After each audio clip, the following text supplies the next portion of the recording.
ഇന്ന് പ്രഭാതത്തിൽ എന്നെ കേൾക്കുന്ന എല്ലാ അഭിഷക്തന്മാർക്കും കർത്താവിൻ്റെ നാമത്തിൽ സ്നേഹവന്ദനത്തെ അറിയിക്കുന്നു. പ്രത്യേകാൽ ലോകത്തിൻ്റെ വിവിധ രാജ്യങ്ങളിലിരുന്ന് ഈ സന്ദേശം കേൾക്കുന്ന എല്ലാ അഭിഷക്തന്മാർക്കും കർത്താവിൻ്റെ നാമത്തിൽ സ്നേഹവന്ദനത്തെ അറിയിക്കുന്നു.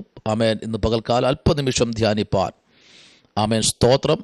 എസ്തേറിൻ്റെ പുസ്തകം 3-ാമത്തെ അധ്യായം അതിൻ്റെ 5-ാമത്തെ വാക്യത്തിലേക്ക് വരുന്നു. എസ്തേറിൻ്റെ പുസ്തകം 3-ാമത്തെ അധ്യായം 5-ാമത്തെ വാക്യം. അവിടെ ഇങ്ങനെ വായിക്കുന്നു: മോർദെഖായി തന്നെ കുമ്പിട്ട് നമസ്കരിക്കുന്നില്ല എന്ന് കണ്ടിട്ട് ഹാമാൻ കോപം കൊണ്ട് നിറഞ്ഞു.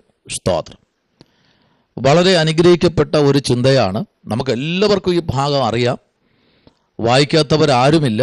വളരെ അനുഗ്രഹിക്കപ്പെട്ടൊരു ഭാഗമാണ്. ആമേൻ. പക്ഷേ ഒരു ഭാഗം നമ്മൾ നോക്കുമ്പോൾ വളരെ ധൈര്യമായിട്ടുള്ളൊരു ഭാഗം കൂടെയാണ് ഈ എസ്തേറിൻ്റെ പുസ്തകത്തിൽ നമുക്ക് കാണാൻ കഴിയുന്നത്. അവിടെ നമുക്കറിയാം, ഹാമാൻ ആമേൻ സ്തോത്രം രാജാവിനാൽ ഉയർത്തപ്പെട്ട മോർദെഖായിൽ നിന്ദിക്കപ്പെട്ടതിൽ എല്ലാ യഹൂദന്മാരുടെ മേലും ആമേൻ പ്രതിക്രിയ അന്വേഷിക്കുന്നത്. സ്തോത്രം. എന്ന് പറഞ്ഞാൽ ഹാമാൻ രാജാവിനാൽ ഉയർത്തപ്പെട്ടു. ആമേൻ. പക്ഷേ മോർദെഖായി ദൈവത്താൽ ഉയർത്തപ്പെട്ടു. കേട്ടോ, ഒന്ന് രാജാവിനാൽ ഉയർത്തപ്പെട്ട ഹാമാൻ, 2 ദൈവത്താൽ അഭിഷേകം ചെയ്ത് ദൈവത്താൽ ഉയർത്തപ്പെട്ട അടുത്തൊരു മനുഷ്യനായ മോർദെഖായി. ആമേൻ. നമുക്കറിയാം, ഒരു അഭിഷിക്തൻ അല്ലെങ്കിൽ ഒരു ദൈവ പൈതൽ, നിയോഗം പ്രാപിച്ച ദൈവകൃപയുള്ള കർത്താവിൻ്റെ വചനത്തിൽ നിൽക്കുന്ന ഓരോ ദൈവ കുഞ്ഞുങ്ങളും ശ്രദ്ധിക്കേണ്ട ഒരു കാര്യം, എല്ലാവരും കൈ പൊക്കി കൈയടിച്ച് കൈ കൊടുത്ത് കെട്ടിപ്പിടിക്കേണ്ട കാര്യങ്ങളൊന്നും ബൈബിളിൽ പറയുന്നില്ല. സ്തോത്രം. കണ്ണുകടിയുള്ളവൻ്റെ അപ്പം നീ കഴിക്കരുത്. ആമേൻ. ദുഷ്ടന്മാരോട് നീ അസൂയപ്പെടരുത്. സ്തോത്രം. ദുഷ്ടന്മാരുടെ ഇരിപ്പിടത്തിൽ നീ ഇരിക്കരുത്. കുറേ നിയമങ്ങൾ, കുറേ അജണ്ടകൾ നമുക്കുണ്ട്. ആമേൻ. ഒറ്റ നോട്ടത്തിൽ മോർദെഖായിക്ക് മനസ്സിലായി, ഇവൻ ഒരു ആത്മീകൻ അല്ല. ആമേൻ. എന്നാൽ ഹാമാന്റെ ചിന്ത, ഞാൻ രാജാവിനാൽ ഉയർത്തപ്പെട്ടവനാ. എന്നാൽ അവ മണ്ടൻ അറിയത്തില്ല, രാജാവിൻ്റെ മേലൊരു രാജാവുണ്ട്, അതുക്കും മേലെ ഒരു ഉന്നതനുണ്ട്, അതുക്കും മേലെ ഒരു അത്യുന്നതനുണ്ട് എന്നുള്ള കാര്യം ആമേൻ ഹാമാൻ മറന്നുപോയി. ഒരാളിനോട് ഏറ്റുമുട്ടുമ്പോൾ ആ ആളിൻ്റെ വലിപ്പം ഒന്നറിയണ്ടേ? ഇന്ന് പലർക്കും പറ്റുന്നതാ. ഒരാളിനോട് സംസാരിക്കുമ്പോൾ ആ ആൾ ആരാണ്, അദ്ദേഹത്തിൻ്റെ ബാക്ക്ഗ്രൗണ്ട് എന്താണ്, അദ്ദേഹത്തിൻ്റെ കൂടെ നിൽക്കുന്ന ആൾക്കാർ ആരൊക്കെയാണ്, ഇത്യാദി കാര്യങ്ങൾ ഇന്ന് മറന്നുകൊണ്ടിരിക്കുക. ആമേൻ. ഇന്ന് ആരോടും എന്തും പറയുന്ന ഒരു തലമുറയായി. ആരെ നോക്കിയും എന്തും സംസാരിക്കുന്ന ഒരു നിലയിലേക്കായി ഇന്ന് വന്നിരിക്കുന്നത്. ദൈവകുഞ്ഞെ, മോർദെഖായിയോട് ദൈവാത്മാവ് പറഞ്ഞ ഒരു കാര്യം ഇതാണ്: നീ ഒന്ന് ധൈര്യമായിരിക്കുക. ഹല്ലേലൂയ. എന്നാൽ മോർദെഖായിയെ മാത്രം കയ്യേറ്റം ചെയ്യുന്നത് അവന് ആമേൻ നോക്കി ഒരു പുച്ഛകാര്യമായി തോന്നി. മോർദെഖായിയുടെ ജാതി ഇന്നതെന്ന് അവൻ എന്ത് ചെയ്തു? അറിവ് കിട്ടി. സ്തോത്രം. അറിവ് കിട്ടിയിരിക്കുന്നത് അതുകൊണ്ട് എന്ത് ചെയ്തു? അഹശ്വേരോശിന്റെ ആമേൻ രാജധാനിക്കകത്ത്. ആമേൻ. Praise the lord. അപ്പോ ആരാണ് എന്നുള്ളൊരു അറിവ് അവർ കിട്ടി. അവ അന്വേഷിച്ചു, ഇവ എന്താ എന്നെ നമസ്കരിക്കാത്ത, എന്താ ഞാൻ വന്നപ്പോൾ എണീക്കാത്ത എന്നുള്ള കാര്യം. ഇന്നത്തെ കാലഘട്ടം അങ്ങനെയല്ലേ ശരിക്കും നമ്മുടെ ജീവിതത്തിൽ സംഭവിച്ചുകൊണ്ടിരിക്കുന്നത്.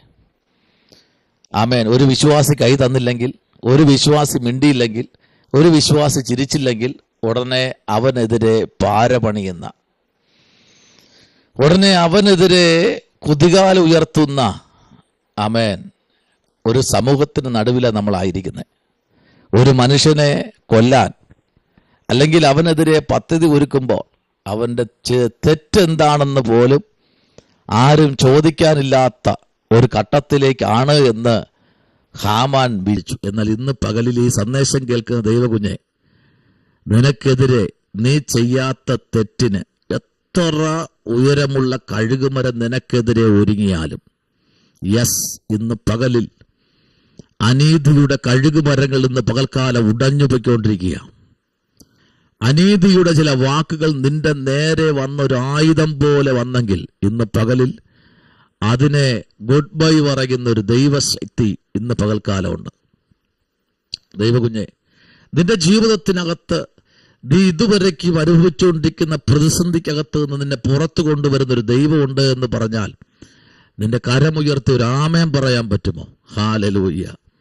ദൈവത്തിന്റെ മാറ്റമില്ലാത്ത സാന്നിധ്യത്തിനകത്ത് നിറയപ്പെട്ട ദൈവകുഞ്ഞെ, നിനക്ക് വേണ്ടി പ്രവർത്തിക്കുന്ന ഒരു സ്വർഗമുണ്ട് എന്ന് പറഞ്ഞാൽ കരമുയർത്തി ഒരു സ്തോത്രം പറയാൻ പറ്റുമോ? നോക്കൂ, ദാനിയേലിന്റെ പുസ്തകം 3-ാമത്തെ അധ്യായത്തിന്റെ 19-ാമത്തെ വാക്യം പറയുന്നു, അപ്പോൾ നെബൂഖദ്നേസറിന് കോപം മുഴുത്തു, മേശക്കിന്റെയും അബേദ്നെഗോവിന്റെയും നേരെ മുഖഭാവം മാറി, ചൂള ആമേൻ പതിവായി ആമേൻ ചൂട് പിടിക്കുന്നതിൽ 7 മടങ്ങ് ചൂട് ആമേൻ സ്തോത്രം കടുപ്പിപ്പാൻ ആമേൻ സ്തോത്രം അവൻ കൽപ്പിച്ചു. Price the Lord. ഈ ചൂട് ഒന്ന് പിടിപ്പിച്ച് അതിനെ ചൂടൊന്ന് കടുപ്പിച്ച്, അതായത് നല്ല ചുവന്ന് തുടുത്ത നിലയിൽ ഇരുമ്പെല്ലാം പഴുത്ത് ആ ചൂളയിൽ ഇവരെ ഇട്ട് കഴിഞ്ഞാൽ അവരിപ്പോൾ ചാകുമെന്ന് വിചാരിച്ച നെബൂഖദ്നേസർ രാജാവിന് തെറ്റി. ഇന്ന് പകൽ എന്നെ കേൾക്കുന്ന ദൈവ പൈതലേ, നിന്നെ ആ ചൂളയ്ക്കകത്തിട്ട് കരിച്ച് പൊരിച്ചെടുക്കണമെന്ന് വിചാരിച്ച് നിന്നവരുടെ ചിന്താമണ്ഡലം തെറ്റാൻ പോകുകയാണ്. ഈ 7-ാമത്തെ മാസത്തിൽ 25-ാമത്തെ ദിവസം പരിശുദ്ധാത്മാവ് ദൂത് പറയുന്നു, നിന്നെ തകർക്കും, നിന്നെ തീർക്കും എന്ന് പറഞ്ഞിരിക്കുന്നവന്റെ നടുവിൽ നിന്റെ തലയെ ഉയർത്തുന്നൊരു സ്വർഗം ഇന്ന് പകലിൽ നിങ്ങൾ ഇരിക്കുന്ന ഇരിപ്പിടത്തിൽ ഇറങ്ങി നിൽപ്പുണ്ട്. ആ കർത്താവിനെ ഓർത്ത് ഞാൻ ഇന്ന് പകൽക്കാലം സ്തോത്രം ചെയ്യുന്നു. ആമേൻ. ഹല്ലേലൂയ, ഹല്ലേലൂയ, ആമേൻ. 7 മടങ്ങ് ചൂട്, 7 മടങ്ങ്. ഇന്ന് പകലിൽ എത്ര മടങ്ങ് ചൂടിനകത്ത് നിന്ന് ഇടാൻ നോക്കിയാലും അതിൻ്റെ നടുവിൽ അതിനേക്കാൾ 10 മടങ്ങ് തണുപ്പോടെ അതിനകത്ത് ഇറങ്ങി വരാൻ എൻ്റെ കർത്താവ് ശക്തനാണ്. ഹല്ലേലൂയ. അതിനകത്ത് ഇറങ്ങി വരാൻ എൻ്റെ കർത്താവ് ശക്തൻ. Praise the lord. ആമേൻ. അങ്ങനെയൊന്നും നിന്നെ തോറ്റ് കാണാൻ ദൈവം അനുവദിക്കുന്ന ദൈവമല്ല. നിന്റെ പരാജയം കാണാൻ നോക്കിയിരിക്കുന്നവരൊക്കെ അങ്ങനെ പെട്ടെന്ന് നിന്നെ തകർക്കാൻ കഴിയില്ല. കാരണം നിന്റെ രാജാവ് അത്യുന്നതനാണ്. ഈ രാജാവ് അത്ഭുത മന്ത്രിയാണ്. ഈ രാജാവ് അനന്യനാണ്. ഈ രാജാവ് യഹോവ ഈരെ, കരുതിക്കൊള്ളുന്ന ദൈവമാണ്. നിന്നെ ചേർത്ത് പിടിക്കുന്ന ദൈവമാണ്. ആമേൻ. വചനമുണ്ടല്ലോ, ഞാൻ നിന്നെ ഒരു നാളും ഏകനായി വിടുകയില്ല. ഒരു നാളും ആരൊക്കെ നിന്നെ വിട്ടു പോയാലും ഒരു നാളും നിന്നെ വിട്ടു പോകത്തില്ല എന്ന ഉറപ്പ് തന്ന ഒരു ദൈവം ഇന്ന് പകൽക്കാലം നമ്മുടെ നടുവിലുണ്ട്. ഉറപ്പ് തന്ന ദൈവം.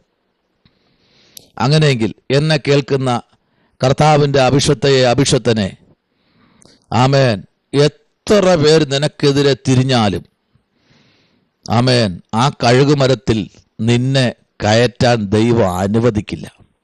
അതാരാണോ നിർമ്മിച്ചത്, നോക്കൂ, ഒന്നും നമസ്കരിക്കാത്തത് കൊണ്ട് പ്രാർത്ഥിക്കുന്നവന്റെ നേരെ ഉയർന്നത് 50 മുഴം ഉയരമുള്ള കഴുകുമരമാണ്. ഹല്ലേലൂയ.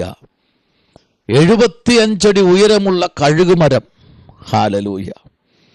ഏകദേശം ഒരു 50 നില കെട്ടിടത്തിന്റെ മുകളിൽ എത്ര ഹൈറ്റ് ഉണ്ടോ അത്രയും ഹൈറ്റുള്ള ഒരു കഴുകുമരം ഉണ്ടാക്കി വെച്ചിട്ട് അതിൻ്റെ ഏറ്റവും മുകളിൽ ഇവനെ തൂക്കണമെന്ന് പറഞ്ഞ് എല്ലാ സജ്ജീകരണങ്ങളും ഒരുക്കി കാത്തിരുന്ന ഹാമാന് തെറ്റി. ഉടബന, രഗതന, ശംധനെ, വൈഡക, ജൂഡൽമനാഹര, നിന്റെ കുടുംബത്തെ തകർത്ത് കളയും. നിന്റെ മരണം കാണാതെ ഞാൻ ആഹാരം കഴിക്കത്തില്ല, നിന്നെ തകർത്ത് കളയുമെന്ന് വെല്ലുവിളിച്ചു പോരാടി നിൽക്കുന്ന പൈശാചിക മണ്ഡലങ്ങൾ, ഈ മെസ്സേജ് കേട്ടുകൊണ്ടിരിക്കുന്ന ആരിലൊക്കെ കുടുംബത്തിനകത്ത് ഇളകിക്കിടക്കുന്ന ചില യാഗപീഠത്തിന്റെ കല്ലുകളെ സ്ഥാപിക്കാൻ നിങ്ങൾ മനസ്സ് വയ്ക്കുമെങ്കിൽ 7ാമത്തെ മാസം കഴിയും മുൻപേ നിങ്ങൾ ചില വിടുതലുകൾ കാണാൻ പോകുന്നു. അത് അന്യ കണ്ണുകൊണ്ടല്ല, സ്വന്തം കണ്ണുകൊണ്ട് ദൈവം കാണിപ്പിക്കും. ശത്രു എത്ര പ്രബലനായാലും നമ്മുടെ കർത്താവ് അത്യുന്നതന. ഹല്ലേലൂയ, ആമേൻ. നമ്മുടെ കർത്താവ് അത്യുന്നതനായ ദൈവമാണ്. നോയിക്കേ, 23-ാം വാക്യം പറയുന്നു, ശത്രക്കേ, മേശക്കേ, അബേദ്നെഗോമേ എന്ന് 3 പുരുഷന്മാരെ, ആമേൻ, ബന്ധിക്കപ്പെട്ടവരായി എരിയുന്ന തീച്ചൂളയിൽ വീണു. ആമേൻ. ശത്രക്ക്, മേശക്ക്, അബേദ്നെഗോ എന്നീ 3 പുരുഷന്മാരെ ബന്ധിക്കപ്പെട്ടവരായി എരിയുന്ന തീച്ചൂളയിൽ വീണു.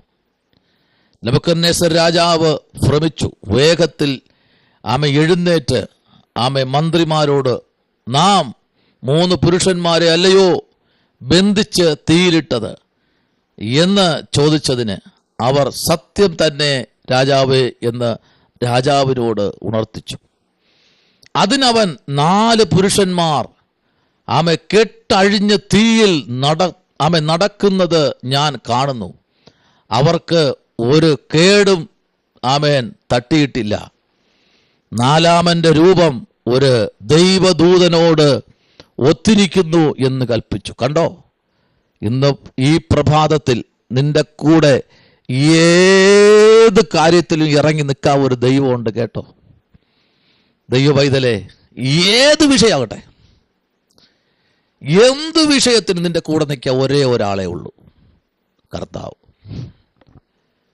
മനുഷ്യൻ അറയ്ക്കുന്ന വിഷയം വരെ മനുഷ്യൻ പറയേ ഞങ്ങൾ വരത്തില്ല, ഞങ്ങളെ കുടുംബം ഞങ്ങൾ വിലപ്പെട്ട കുടുംബക്കാരാ, ഞങ്ങൾ വരത്തില്ല ഈ വിഷയത്തിൽ, നാറ്റം പിടിച്ച വിഷയം, ഈ നാറ്റക്കേസ് ഞങ്ങൾ വരത്തില്ല. പക്ഷെ അവിടെ ദൈവം നിന്റെ കൂടെ ഉണ്ടാവും. നിന്റെ ഭാഗത്ത് ഒരു തരി നീതി ഉണ്ടെങ്കിൽ, നിന്റെ ഭാഗത്തൊരു തരി സത്യസന്ധത ഉണ്ടെങ്കിൽ, നിന്റെ ഭാഗത്ത് ഒരു നീതിയുടെ ഒരു തരി ഉണ്ടെങ്കിൽ, നിന്റെ കൂടെ നിൽക്കുന്ന ഒരു ദൈവമുണ്ട്. Hallelujah, price the Lord. കർത്താവ് പുറമേ അല്ല നോക്കുന്ന, കേട്ടോ. കർത്താവ് നിന്റെ പാപത്തെ അല്ല നോക്കുന്ന, കേട്ടോ, നിന്റെ ഹൃദയത്തെ നോക്കും. മനുഷ്യൻ ആരോപിക്കുന്ന ആരോപണ വിധേയനായ നിന്റെ ആരോപണങ്ങളെ അല്ല എൻ്റെ കർത്താവ് നോക്കുന്നത്. നിന്റെ ആരോപണങ്ങളെ അല്ല ദൈവം നോക്കുന്നേ. ദൈവം നോക്കുന്നത് നിന്റെ പുറമേ ഉള്ള മനുഷ്യനെ അല്ല. ദൈവം നോക്കുന്നത് നിന്റെ പ്രാർത്ഥനയോ വലിയ ആരാധനയോ അല്ല. ഇതിൻ്റെ എല്ലാത്തിൻ്റെ ഉറവിടമായ ഹൃദയത്തിലേക്ക് പരിശോധിക്കുമ്പോൾ അവിടെ എനിക്ക് സ്ഥാനമുണ്ടോ എന്നൊരു നോട്ടം എൻ്റെ കർത്താവ് നോക്കും. ഇന്ന് പ്രഭാതത്തിൽ നിന്റെ ജീവിതത്തിനകത്ത് 4-ാമൻ ഒരുവൻ ഇറങ്ങി നിൽപ്പുണ്ട്. 3 പേരും നിന്നെ ഉപേക്ഷിച്ചു പോയാലും 4-ാമൻ ഒരുവൻ നിന്റെ കൂടെ ഉണ്ടെങ്കിൽ നിന്റെ ജീവിതം ധന്യമായി. പോട്ടെ, എല്ലാവരും പോട്ടെ, എല്ലാവരും നിന്നെ ഒറ്റപ്പെടുത്തട്ടെ, ജയിലറയിൽ അടയ്ക്കട്ടെ, നീ തീർന്നു എന്ന് പറയട്ടെ, നീ ജയിലിടിഞ്ഞാലും പുറത്തു വരത്തില്ലെന്ന് പറയട്ടെ. പക്ഷെ ദൈവം നിന്റെ ജയിലറയ്ക്കകത്ത് നിന്റെ കൂടെ ഇരിക്കുന്ന ദൈവം, നിന്റെ ശരീരത്തിൽ പോറൽ പോലും തട്ടാതെ നിനക്ക് ആവശ്യമായതെല്ലാം തന്ന് പരിപാലിക്കുന്ന ഒരു ദൈവം ആ ജയിലറയിലും കൂടെ ഇരിക്കും. ഇന്ന് പകലിൽ സ്വർഗം അങ്ങനെ തന്നെ ദൂത് പറയുന്നു. ഇവിടെ വിളിച്ചു പറയുന്നത് മൊർദെഖായിയെ തൂക്കിലേറ്റാനുള്ള ഉപായങ്ങൾ, എന്നാൽ മൊർദെഖായിയെ പൊന്നുപോലെടുക്കുന്ന ഒരു ദൈവം. ഇന്ന് പകൽക്കാലം എത്ര പ്രാർത്ഥിക്കുന്ന മൊർദെഖായിമാരുണ്ട്. നിങ്ങളുടെ വിശുദ്ധക്കാരൻ നിങ്ങളുടെ തലയിലേക്കൊന്ന് വച്ചേ പ്രാർത്ഥിക്കാൻ പോകാം. പരിശുദ്ധനായ ദൈവമേ, സ്വർഗ്ഗ നല്ല പിതാവേ, ആ തലയിൽ വിശുദ്ധ കരം വച്ചിരിക്കുന്ന അഭിഷക്തന്മാർക്കായി, അഭിഷക്തന്മാർക്കായി, പിതാക്കന്മാർക്കായി, മാതാക്കന്മാർക്കായി അടിയൻ പ്രാർത്ഥിക്കുന്നു. ദൈവം അവരെ അനുഗ്രഹിക്കണം, പോരുകളെ മാറ്റണം, രോഗശക്തികളെ അഴിക്കണം, പ്രതികൂലങ്ങളെ ഉടയ്ക്കണമേ. അത്ഭുതം ചെയ്യും.